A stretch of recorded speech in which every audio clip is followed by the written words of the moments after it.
যে পয়লা জানুয়ারি, এই জানুয়ারিতে আল্লাহ করে তোমরা তো জান্নাতের বাগানে বসে আছো, আর ইংলিশ মাসের প্রথম মাসটা শুরু হচ্ছে তোমাদের ভালো জায়গা দিয়ে, কিন্তু লাখো কোটি মুসলমানের ছেলে এই দিনটাকে গায়ের ইসলামদের অনুসরণ করে গুনাহ সাগরে হাবুডুবু খাই না। এইগুলোতে প্ল্যান মাফিক আমাদেরকে শয়তানের অনুসারীরা জড়াচ্ছে, জড়িয়ে দেখছে যে আমরা কতটা খারাপের দিকে গেছি। তাই এগুলো কিছু কিছু কথা বলে বলে আমাদেরকে পরীক্ষা নেওয়া হয় যে দেখি বান্দাগুলো কি করে।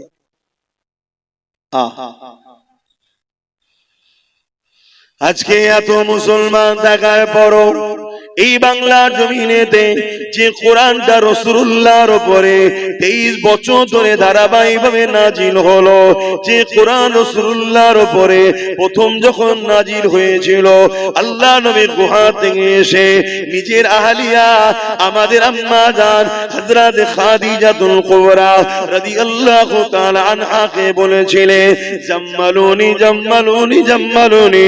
তিনাকে ঠান্ডা লাগতেছিল, কম্বল চাপা দিবার কথা। এ যুবকেরা, তরুণেরা, বাপেরা, আল্লাহ নবী নবী দয়ার উপরে বিয়ে পড়ে 23 বছর ধরে যে কোরআনটা ধারাবাহিকভাবে নাজিল হয়েছে, এই কোরআনের বিরুদ্ধে চক্রান্ত 1000 বছর ধরে চলে আসছে। কিন্তু যারা চক্রান্ত করেছে তারা একটা দিন বলতে বাধ্য হয়েছে, এই কোরআন কোন মানুষের কথা নয়, এই কোরআন হলো মহান স্রষ্টার ঐশী বাণী। আজকে সেই কোরআনকে নিয়ে আমার বাংলা জমিনে কত বড় মিথ্যাচার করা হয়ে গেল, সেই কোরআনের বিরুদ্ধে কত রকম নোংরা নোংরা কথা বলা হলো, যে ভাষাগুলো বলতে আমাকে নিজের জবানে বড় কষ্ট লাগছে, আপনাদের শুনতে কোনো বাকি নাই। আজ উম্মতে মুহাম্মাদীকে জানতে চায়, আমার রাসূলুল্লাহ আমাদের কাছে প্রথম নম্বর যেটা রেখে গেল কিতাবুল্লাহ, আল্লাহ পাকের কিতাব কোরআন। সেই কোরআনকে আজকে মিথ্যাচার করা হচ্ছে, সেই কোরআনকে আজকে বেউসুদি করা হচ্ছে। এ উম্মতে মুহাম্মাদী বলো, আজ তোমার কাছে জানতে চাই, এই জালিমদের বিচার হওয়া দরকার আছে না না? কিন্তু বিচারটা করবে কে? আমি হুজুর, আমার ভাই করবে? বলেন কে বিচার? বিচার তো আইন করবে, কিন্তু আইন তো একটা জড় বস্তু, সে তো নিজে চলতে পারে না, আইনকে চালানো হয়। তা আইনকে যারা চালায় তারা নেতা লিডার, তাই তো নাকি? এই নেতা লিডার নির্বাচন করে কারা? জনগণ, আমরা। আর বাংলায় নেতার তকদির আমরা সিলেক্টেড করার ওসিলা আল্লাহ আমাদের দিয়েছে। তাহলে আজকে বাংলার বুকে আমরা 4.5 কোটি কম বেশি মুসলমান হওয়ার পরও আমার কোরআনের বিরুদ্ধে মিথ্যাচার করা হলো, এতগুলো কেস মামলা হলো, এখনো পর্যন্ত কি সে বেটাকে ধরা হয়েছে? তাহলে আমাদের গালে কি চুনকালি নয়? এটা কি আমাদেরকে শিক্ষা দিয়া নয়? এটা কি আমাদেরকে অপমান অপদস্থ করা নয়? যে তোদের হাইসিয়াত কি আছে রে, তোদের বাংলা, আমি একটু চলতি ভাষায় বলছি, তোদের মুরদ কি আছে? তোদের রসুলের উপরে আঘাত দেবো, তোদের আল্লাহর উপরে আঘাত দেবো, তোদের কোরআনের উপরে আঘাত দেবো, তোদের দিনে নাকি রেপ করাটা ভালো কাজ বলবো, তোদের মুরদ নেই, আমাদেরকে কিছু করতে পারবি কেন? তোরা হলি ভিখারি, তোদেরকে 500 টাকায় কিনা গোলাম তোরা আমাদের। এটাই বলা হচ্ছে তো নাকি? এই জাতকে জানতে চাইছি, আপনাদের কি আখিরাতে কল্যাণ হবে মনে হয়? কেন আল্লাহ তো প্রশ্ন করবে কিয়ামতের দিনে, বল জবাব দে যে আমার কোরআন নাকি 5 নম্বর আয়াত হিংসা ছড়িয়েছিল, কেউ বলেছে আমার কোরআন নাকি নাউজুবিল্লাহ মানুষের লেখা, আমার কোরআনের উপরে নাউজুবিল্লাহ এটা ওটা করা দরকার কেউ বলেছিল। বল তোরা আমার কোরআনের জন্য কি করলি?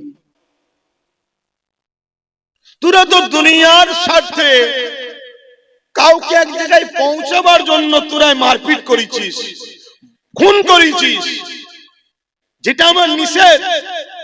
সব করলি, কিন্তু কোরআনের দুশমনরা যাদের শাস্তি পায় তার জন্য তোরা কি করেছিস বল? কি প্রশ্ন করা কি আল্লাহ পাক করবে না করবে না মনে হচ্ছে? তাহলে কি জবাব দেবেন?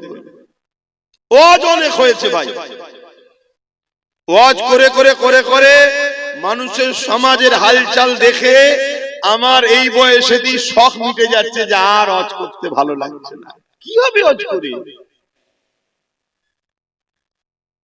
যদি টাকা ইনকাম করার শখ থাকে, জলসা করার কোনো প্রয়োজন নেই। বিজনেস করলে অনেক টাকা, আদানি, আম্বানি, রিলায়েন্স, টাটা, এরা কেউ জলসা করে বড় লোক হয়নি, সব বিজনেস করেই হয়েছে। ওজন জলসা করে আমরা আমাদের বাপ চাচাদের ঘরে তো দেখছি যা হাল, জলসা করে করে আমার বাপ চাচাদের ঘরে তো দেখে আসি তাদের হাল কি। রিসেন্ট এই 2-5-10 বছর হয়তো একটুখানি মানুষের মধ্যে একটা জিনিস হয়েছে, না হুজুরদের একটু মূল্যায়ন করা দরকার, আলেমদের মূল্যায়ন করা দরকার। না হয় আমার তো প্রথম জীবনে দেখা আছে রে বাবা। তবে এইটাও মাফ করবেন, এটাও আব্বাস সিদ্দিকীরই অবদান। এখন তো বিরোধী অনেকে করবে, এটাও আমার অবদান। না হয় সব জানা আছে। তো যাই হোক, সেটাই বলছি। আমার প্রশ্ন আপনাদের কাছে যে আল্লাহ আমাদেরকে তো জিন্দেগি দিল নবীর দিনের পাহারাদার হয়ে, আর রাসূল বললেন এই তিনটে রেখে গেলাম মজবুত করে ধরো। আজকে 4.5 কোটি মুসলমান থাকার পরও, আমাদের ভোটে সরকার গড়ার পরও আমাদের দুশ্মন সরকার বলছে সে তারও দুশ্মন, আমার কোরআনের নামে এত বড় মিথ্যাচার করলো, সংবিধানের 25 নম্বর ধারাকেও লঙ্ঘন করলো, এতগুলো কেস হলো, তারপরেও তাকে এখনো ধরা হলো না কেন? কোন একটা জায়গায় আমার বলতে ইচ্ছা করছে আমাদেরই গাফলতি নেই তো, যে সরকার এটা জেনে যায় না তো যে মুসলমানগুলোর কাছে, এদের কাছে কোরআন আগে নয়, রাসূল আগে নয়, আল্লাহ আগে নয়, দ্বীন আগে নয়, এদের কাছে আমি যা বলবো তাই, আমি আগে।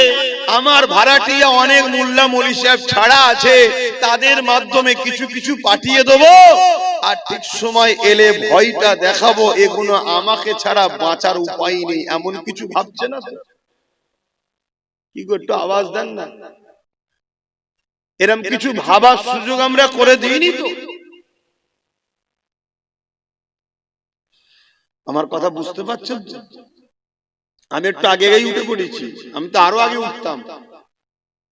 কেন এখন নো এন্ট্রি খুলে দিলে ব্রিজের কাজ হচ্ছে, রাস্তা প্রচুর জাম হয়ে যাচ্ছে। আগে আগেই ছেড়ে দেবো আপনাদেরকে, খাওয়া দাওয়া আগে আগেই হয়ে যাবে, চিন্তার কোনো কারণ নেই।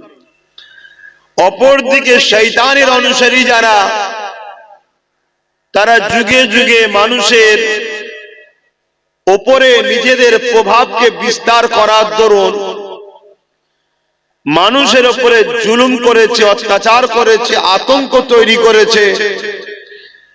এবং এই মানুষের উপরে আতঙ্ক জুলুম যখন শয়তানের লোকেরা করে, বারবার ওই শয়তানের অনুসারীদের হাত থেকে আল্লাহর সৃষ্টিকে বাঁচাবার জন্য রহমানের দলের লোকেরা যুগে যুগে আগিয়ে এসেছে।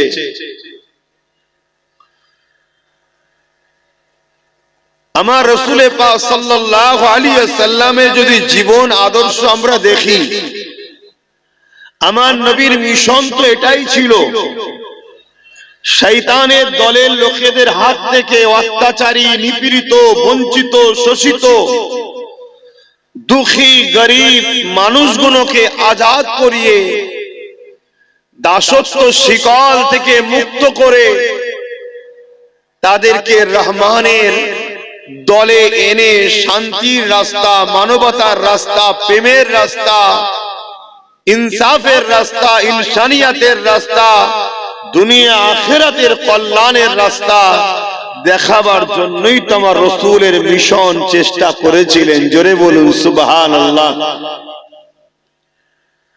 আমার নবী গরিবদের পক্ষে কথা বলার জন্য আমার রাসূলুল্লাহর উপরে অনেক জুলুম হয়েছে। আজও সেই নবীর ইসলামের উপরে জুলুম হচ্ছে, কেন? ইসলাম গরিবদের পক্ষে। তাই না হয় ইসলাম কেন বলল ধনীদের ঘরে গরিবদের ঘরে শতকরা 2.5 টাকা যাকাত দিতেই হবে? তোমার রক্তের সম্পর্ক থাকুক চাই না থাকুক, তোমার আপনজন হোক চাই না হোক, গ্রামবাসী হোক চাই না হোক, ধনীদের ঘরে শতকরা 2.5 টাকা গরিবকে দিতেই হবে, একদম ফরজ আইন, কম্পালসারি ধনীকে দিতেই হবে। পৃথিবীতে এই এক ধর্ম, একমাত্র ওয়াহিদ ধর্ম ইসলাম, অর্থাৎ মুহাম্মদ সাল্লাল্লাহু আলাইহি ওয়াসাল্লামের আদর্শ গরিবদের ঘরে এত ভালোবাসেন, তিনি একটা সিস্টেম তৈরি করে গেছে কিয়ামত পর্যন্ত, যাতে গরিবরা তাদের দুনিয়ার জিন্দেগিতে কোনো অসুবিধা না হয়। তাই হুজুর ঘোষণা করে গেছে ধনীদের ঘরে শতকরা 2.5 টাকা দিতেই হবে।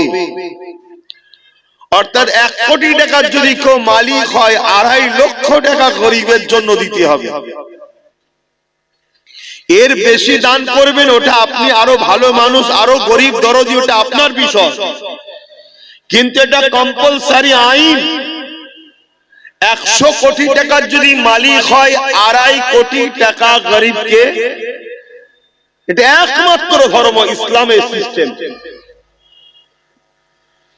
এ থেকে প্রমাণ পাওয়া যায় আমার নবীর মিশনটাই ছিল গরিবের পক্ষে, অসহায়ের পক্ষে, মানবতার পক্ষে, সভ্যতার পক্ষে, ইনসাফের পক্ষে, জালিমদের বিরুদ্ধে, সন্ত্রাসদের বিরুদ্ধে, অত্যাচারীদের বিরুদ্ধে আমার নবীর মিশন।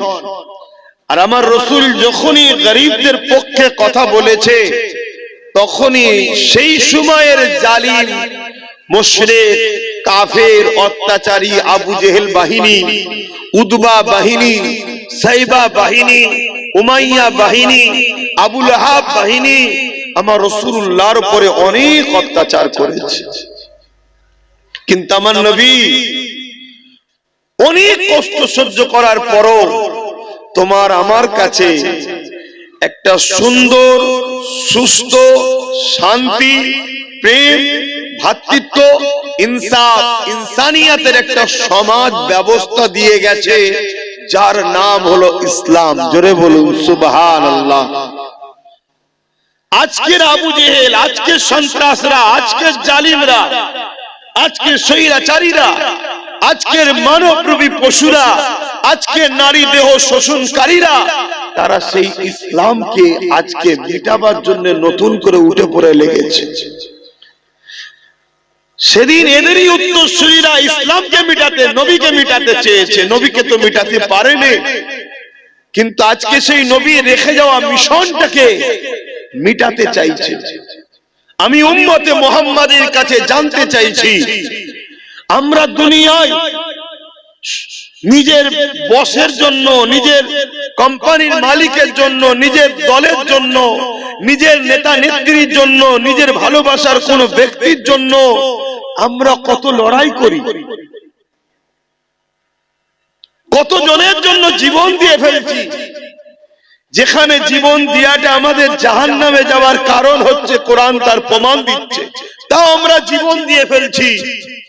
অথচ যে মুহাম্মদুর রাসূলুল্লাহ, সকলে বলুন সাল্লাল্লাহু আলাইহি ওয়াসাল্লামকে মুহাব্বত করাটাই হলো ঈমান। সেই রাসূলের দ্বীন আমাদের কাছে রাসূল রেখে গেছে। নবী বলছে আমি চলে যাচ্ছি, কিন্তু তোমাদের কাছে আমি 3টে জিনিস রেখে গেলাম, কিতাবুল্লাহ, সুন্নতে রাসূলি ও আহলে বাইতি।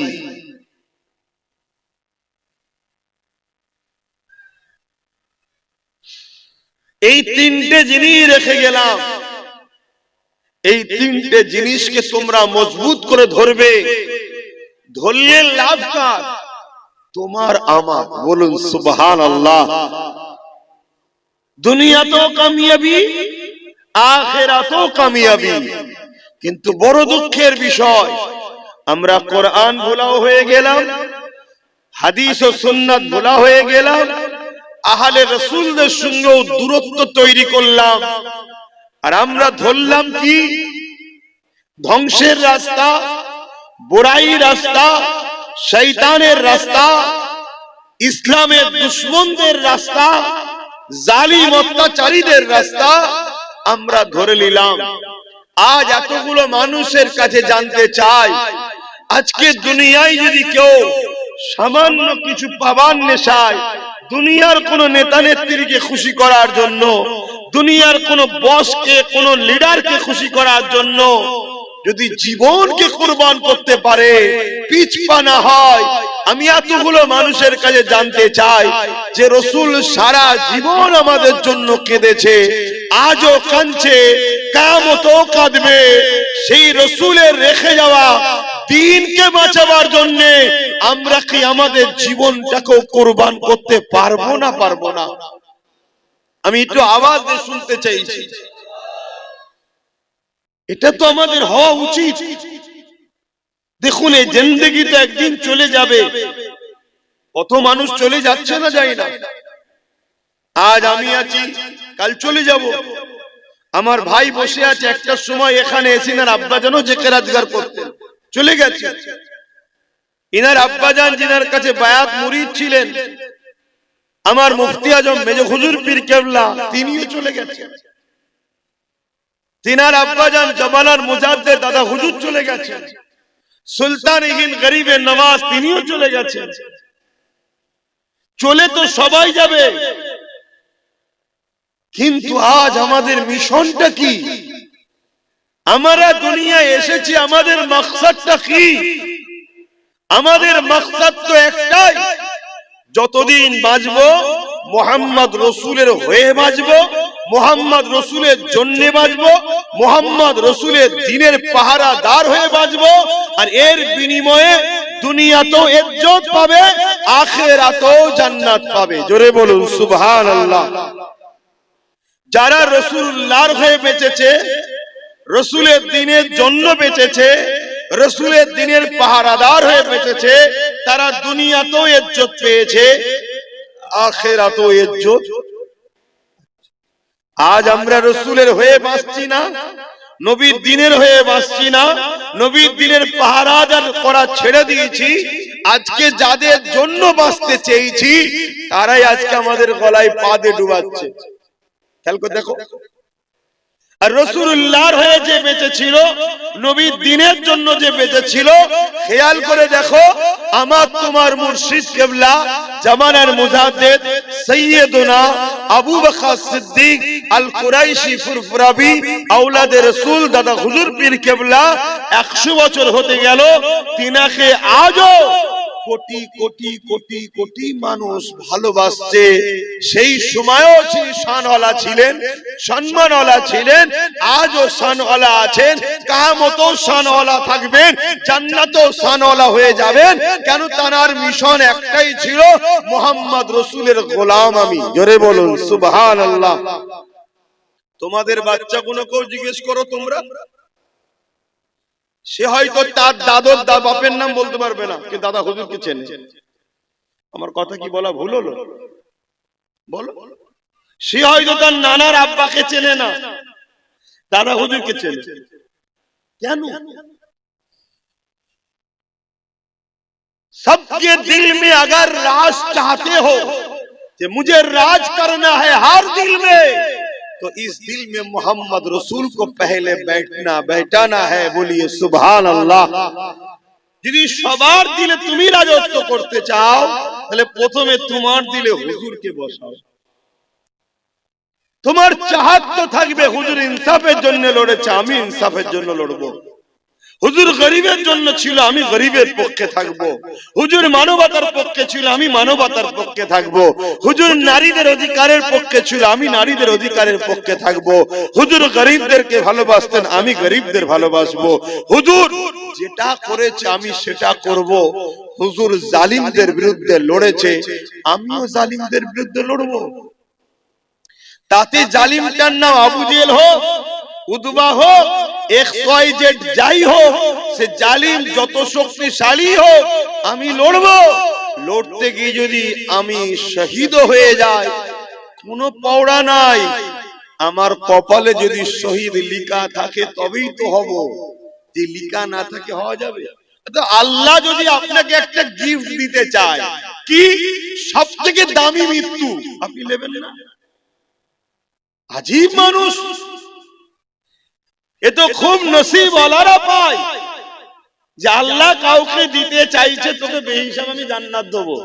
বেহিসাব জান্নাতে যেতে গেলে এবং কবরে টাটকা থাকবি, তোকে খানাও দেবো, তার জন্য তো শহীদ হতে হবে। আল্লাহ তোমায় দিতে চাইছে, এটা তুমি নেবে না?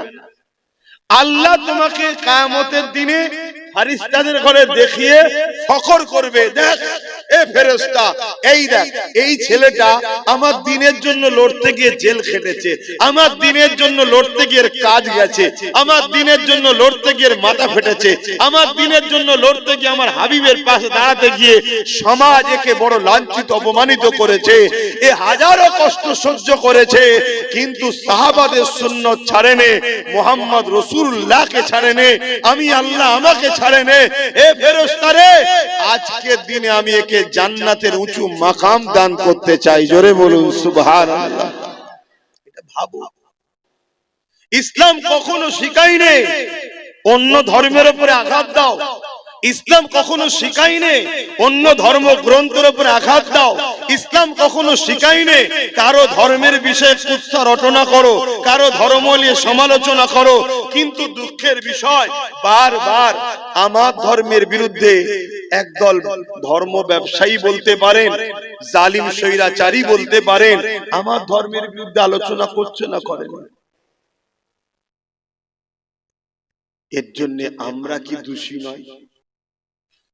সমাজের ওই বাপটাকেই সবাই গাল পেড়ে যায় যার সাথে তার বাপের বেটার সাথে সম্পর্ক দূরত্ব হয়।